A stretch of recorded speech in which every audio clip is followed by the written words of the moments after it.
Hello दोस्तों, लक्ष्य मंत्रा के ऑनलाइन प्लेटफॉर्म पे आप सभी का स्वागत है। तो आज हम देखेंगे प्रतिलेख संख्या 2, स्पीड 80 वर्ड पर मिनट। आपका समय शुरू होगा अब।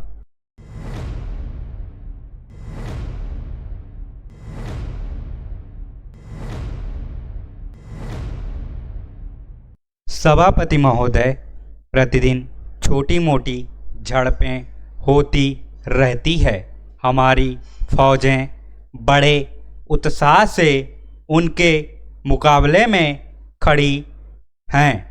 उनके हौसले बहुत ऊंचे हैं, लेकिन हमारी सरकार का भी यह कर्तव्य है कि उनके हौसले को कभी गिरने ना दे। उन्हें हर तरह की सुविधा प्रदान की जाए जिससे उनका आत्मविश्वास बढ़े। मैं मंत्री महोदय से अनुरोध करूंगा कि सरकार अपनी नीतियों के प्रचार का काम ठीक प्रकार से अपनी फौजों से करे। उनको अच्छे अच्छे हथियार दे।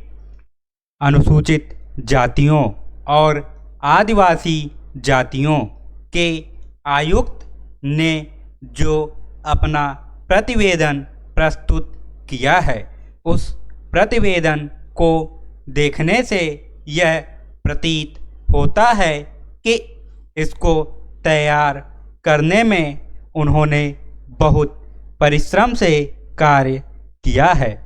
इसके लिए मैं उनको और उनके सहयोगियों को धन्यवाद देता हूं, परंतु साथ ही साथ इस प्रतिवेदन के संबंध में कुछ आवश्यक निवेदन भी करना चाहता हूं। पहली बात तो यह है कि इस प्रतिवेदन को देखने से ऐसा प्रतीत होता है कि इन कार्यों के लिए जिस धन का उपयोग होता है वह 3 साधनों से उपलब्ध होता है। केंद्र सरकार द्वारा, राज्य सरकारों द्वारा और कुछ गैर सरकारी संस्थाओं द्वारा। प्रतिवेदन के अनुसार जितना धन इन कार्यों पर व्यय करने के लिए दिया जाता है, उतना धन पूरी तरह से व्यय नहीं हो पाता।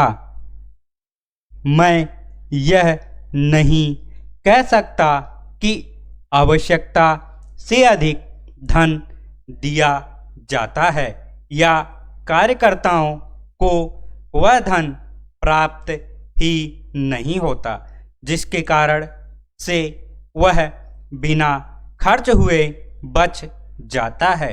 मैं तो यह चाहता हूँ कि जितना धन दिया जाता है उसका पूरा उपयोग हो और आयुक्त को यह ना कहना पड़े कि इस कार्य के लिए जितना धन की आवश्यकता थी उतना धन नहीं मिल पाया और विवश होकर हमको उस कार्य को बीच में ही रोकना पड़ा।